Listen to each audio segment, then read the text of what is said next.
Okay, this is not a speech, by the way. It's a discussion, and I want you to participate. Yes, sir.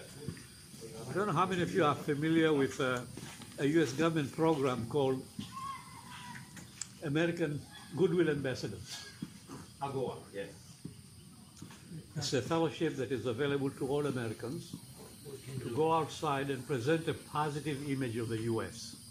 They're called Goodwill Ambassadors. If you are interested in applying, I'll give you the information. I'll even write a letter of introduction for you. But you have to have qualification not to do that. We have qualification. Not necessarily. You should have a writing It skill. can be anything from a student to a professor. It doesn't matter. Oh, okay.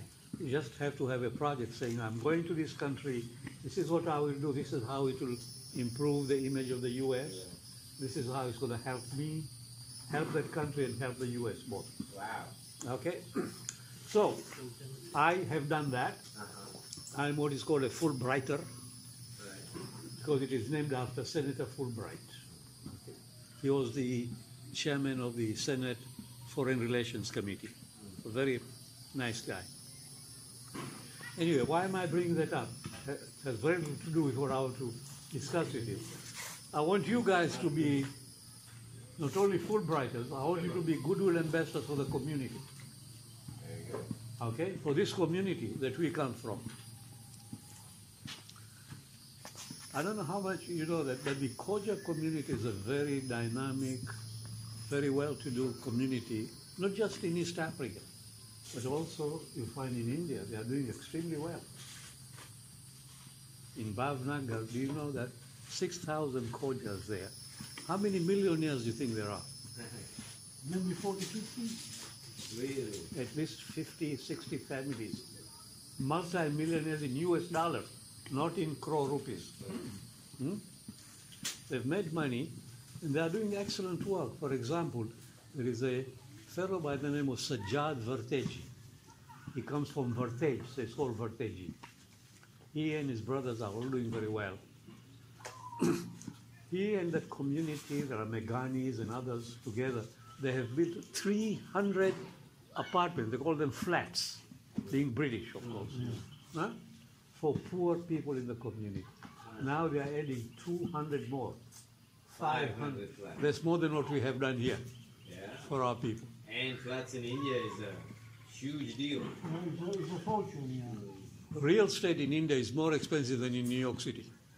Ah, In Mumbai, I just talked to a Bohra family who are from Mumbai. They bought a one-bedroom, 700, 800 square foot apartment, not in the central Bombay, quite far, about 20 years ago, paid 20 lakh rupees. 20 lakh rupees at that time was like $40,000 to $50,000. They just sold it, that's why they contacted me. They want to convert that into dollars. They got 1.86 crore rupees. Which is in dollar terms? 1 crore is 150,000. ah, So it's more than $250,000. From 50 to $250,000. So yeah, more. huh? 5 times more. Yep. So in certain areas, real estate is amazingly expensive. Bhavnagar not as bad, but yet this community is doing something. So I think we need to learn from that. But the other thing is this.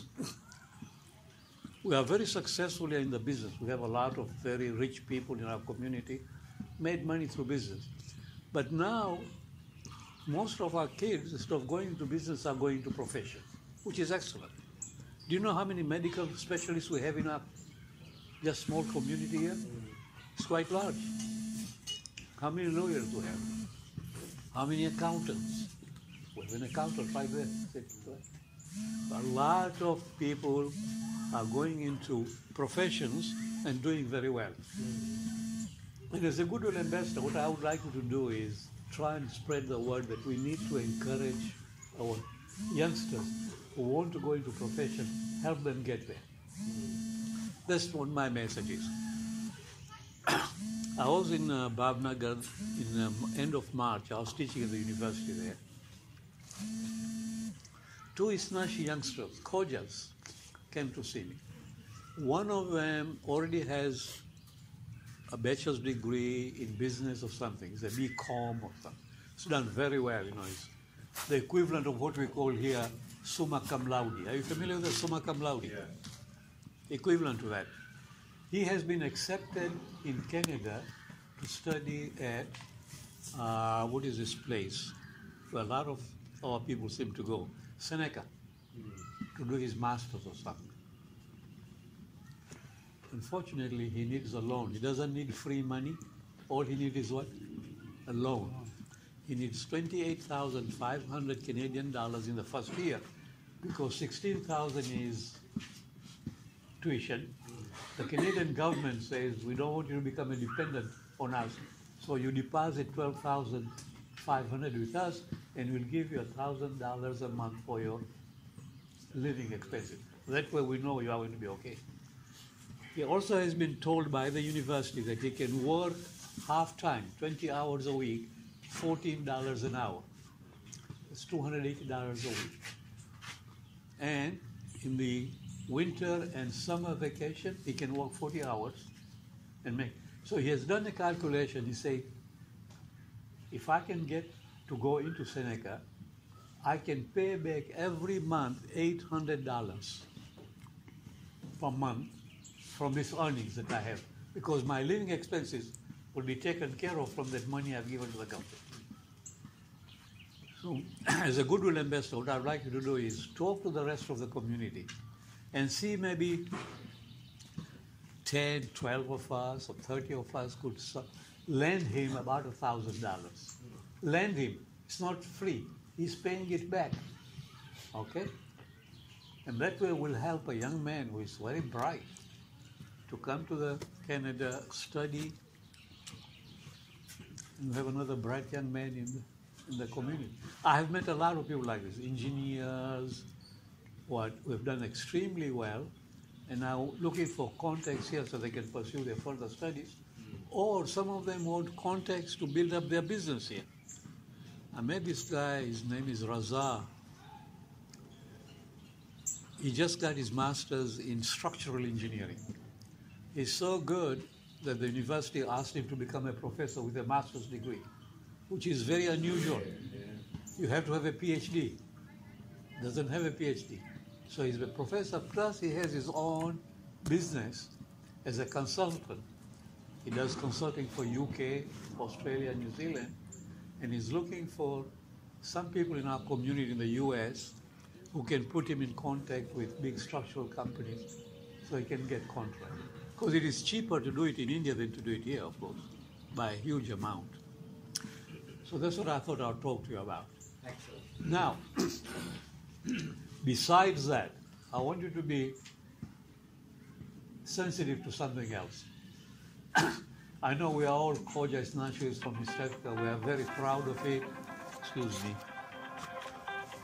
I'll turn it off here.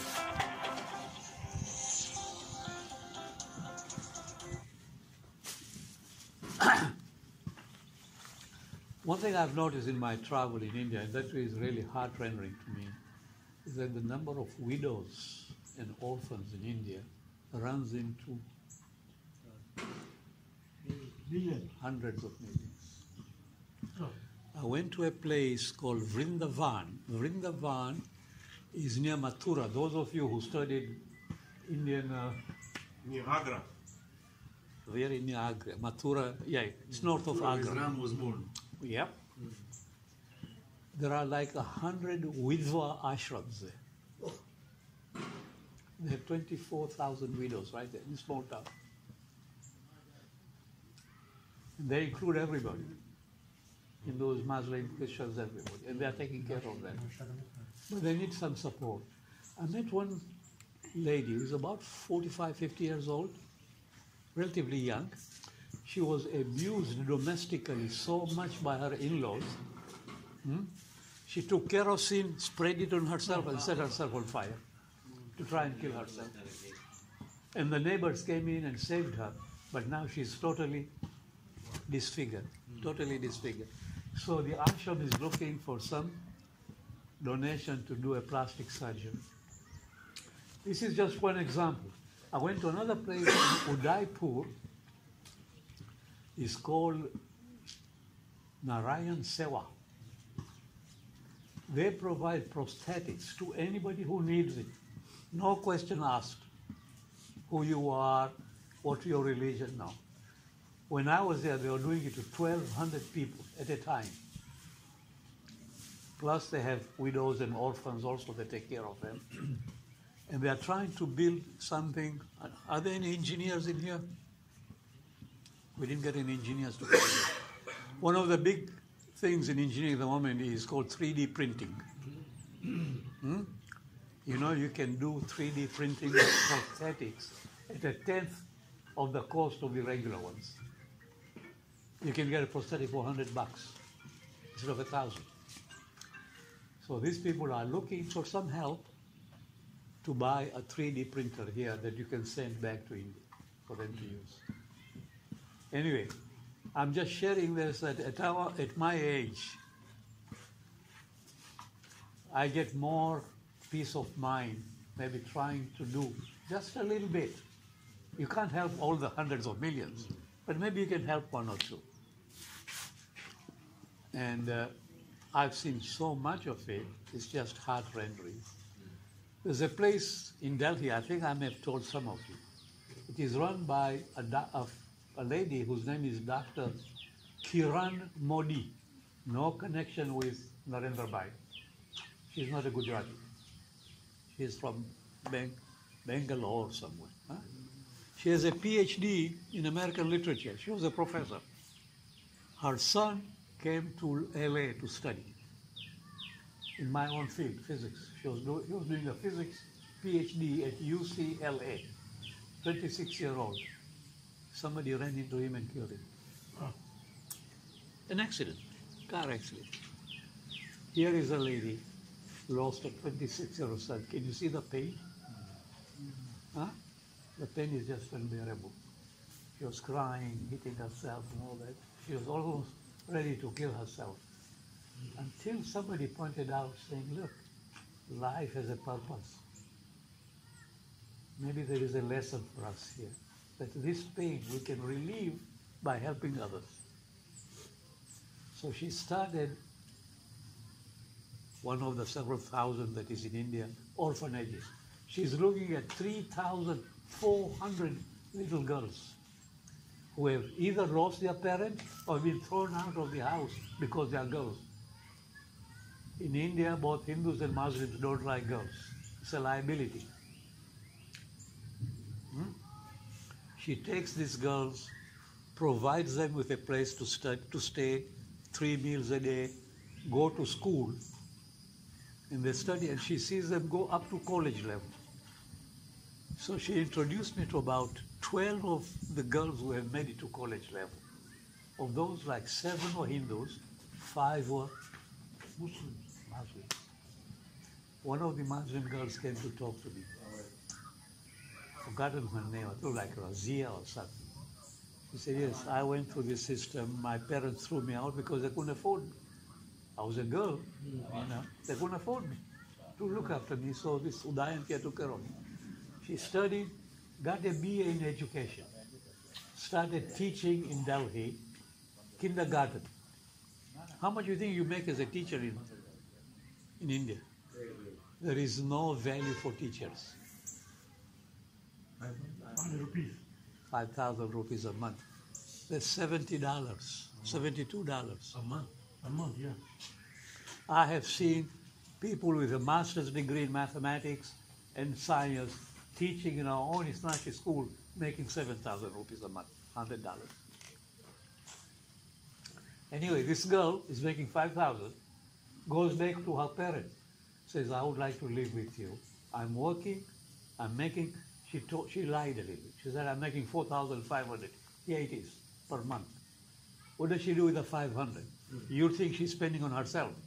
Nah, bye. Give it back to Diane's care. So those are the kind of stories that really, I've seen it.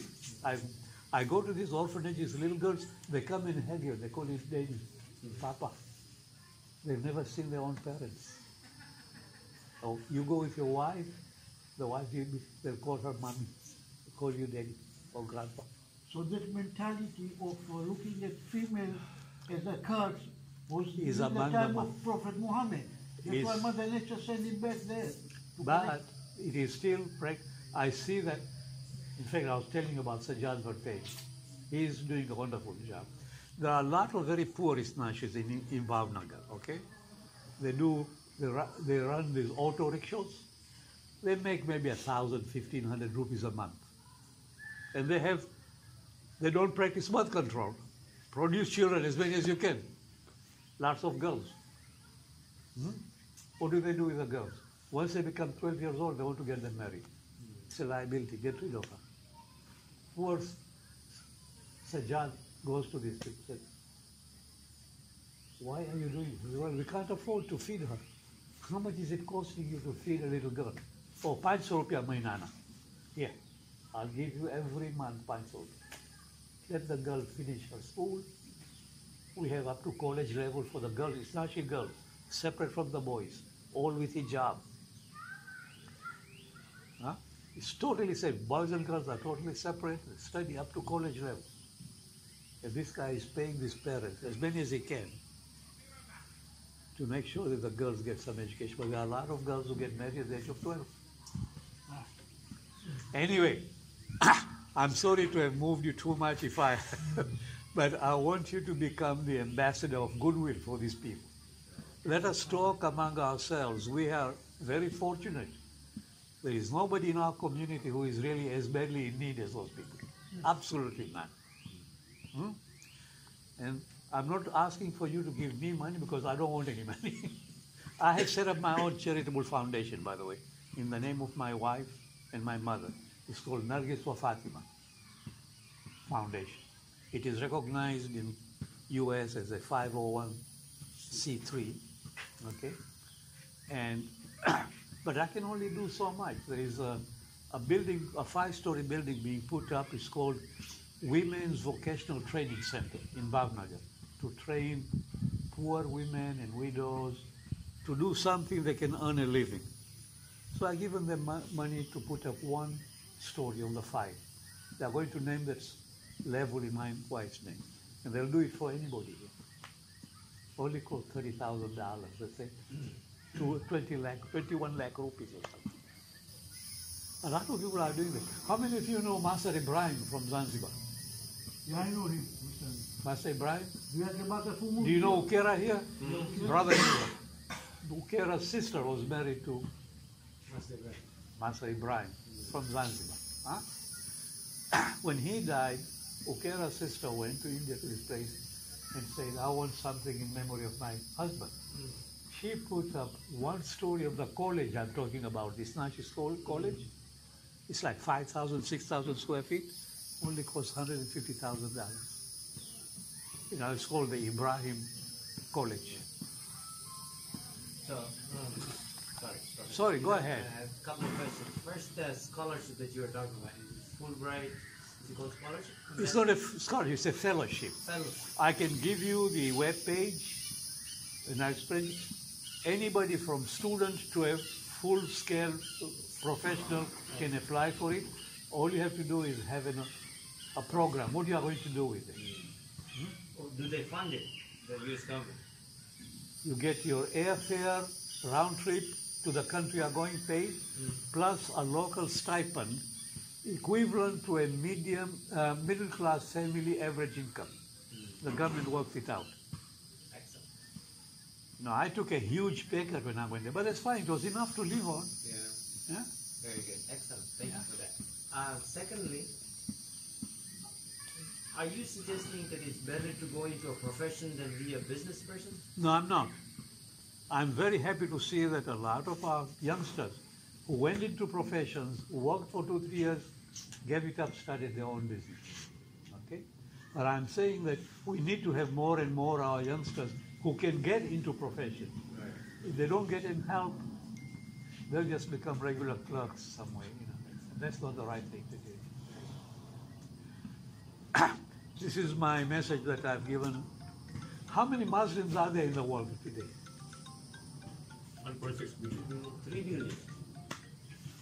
According to United Nations. Huh? How many Jews are there in the world? 200,000. 12 million. Okay? How many science Nobel laureates are from the Muslim community? Very few. One. Egyptian guy who was working on the brain. There are some who got peace prizes, but not in the science. And the Jews? We're talking of several hundred. And why is that? What's wrong with us? Yeah, why is that? Because we are not pursuing the hard subjects, which used to be done a long time ago. We have given up. Yeah? Somebody said that he was, Murtaza said he was in Spain, went to Granada. You ought to go there and look at how much scientific advances were made by the Muslims at that time. Instead of praying the whole day, they use their brain. Bongo. Do you know one of the most important branch of mathematics is called algebra? Everything is based on algebra. Where does it come from? A long time ago, there was a Muslim guy, his name was Jabir. But he was such a good guy, they call him Al-Jabir, the Jabir. Al-Jabir in English became what? Hayyan. Algebra. Jabir bin Hayyan. Huh? Jabir bin Hayyan. What are we doing now? Huh? Somjibai. Gigi. What are we doing now? How come there are no more Al-Jabirs here? The Jews don't train their children after they've been born and go to school. When the mother is pregnant, she is challenged mentally. Yes. Quiz, brain teasers. Aha. She becomes active whilst the fetus is still developing. And that has an effect. Yeah, of course it has. So our idea to say they have better schools, no, they have better beginning from the time of inception. Yep. No, we need to apply ourselves a little more. You know, we need to go into difficult sciences. This is, don't get me wrong, I'm not criticizing anybody, I'm just sharing with you my observation. One of the things I was told when I was in Spain, by the Christians, not Muslims, these were tour guides